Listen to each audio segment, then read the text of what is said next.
Hey guys, and welcome back to Misha's Corner. I know it's been a few days, but I'm here.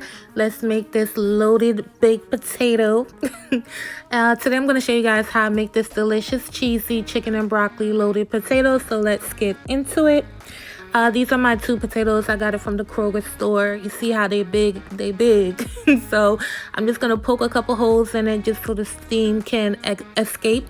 Next, I'm going to drizzle a little salt on there and some oil and rub it in really well.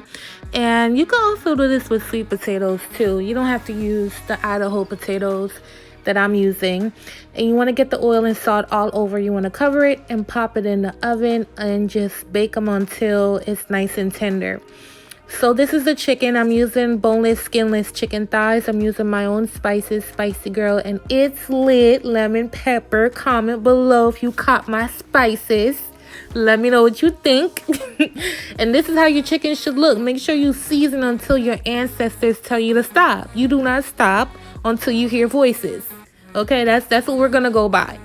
So next I'm gonna blanch my broccoli. Now if you blanch this broccoli or boil the broccoli for more than 1 minute, don't even talk to me. Okay, I don't want to hear it. Alright, so next I'm gonna sear the chicken on both sides for about 4 to 5 minutes. At this point you want to cook the chicken all the way through, but even though it's chicken thighs, don't overcook it, you guys, please, because it's gonna cook again for like another 2 minutes in the sauce. So just cook it until it reads 165 and pull them. Next, I added my broccoli to some ice just to stop the cooking process, but that's definitely optional. After 4 to 5 minutes, I flip my chicken over just like this and cook the other side. If you're not really a fan of cooking on the stovetop, you can do this step in the oven. These are the two cheese I'm going to use. Now, y'all, I'm going to tell y'all the truth. This was supposed to be Alfredo. And, y'all, I didn't have no Parmesan cheese, so I just gotta call it cheesy potatoes. You see, you flip it, you make it work, and let it do what it do. Once the chicken is out the skillet, you want to cut it up. You could cut it however shape and how small or big you want. I'm just gonna do bite-sized pieces. As you can see, my chicken thighs are still nice and juicy. And now we're gonna move on to the sauce.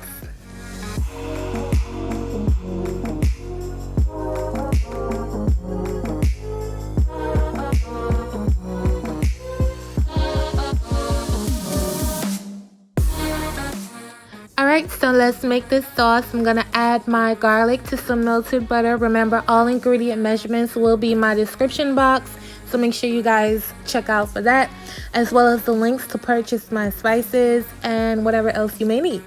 So you want to cook the garlic for about 3 minutes just to get the edge off. Next, you're going to add the heavy cream. Yes, I had to slow it down because it looked so good. And then I'm going to season it with the Spicy Girl and all the other spices I showed you guys earlier. And basically this step is to taste. So once you mix this up, just make sure you taste it to your liking. I didn't use a lot of salt because I know I have to add the cheese. So if you're someone that don't like salt like that, just add the salt after you taste it, after you add the cheese. And so then you want to add the cheese, mix it up, and get it nice and melted.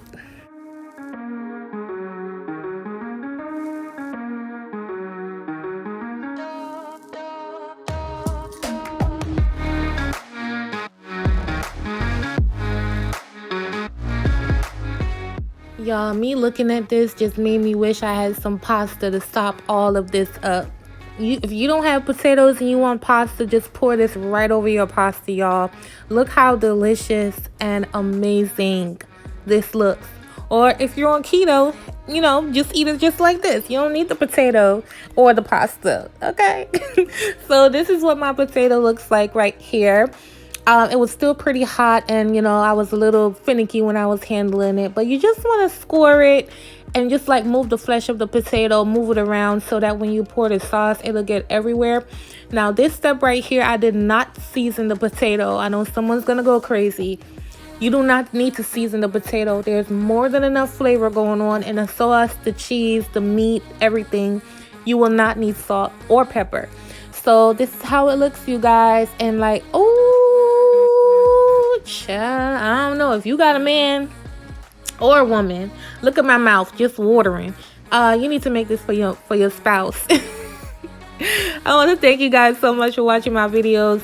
Thank you for your support. Don't forget to check all my links in my description box, and I'll catch you on my next one. Bye, y'all.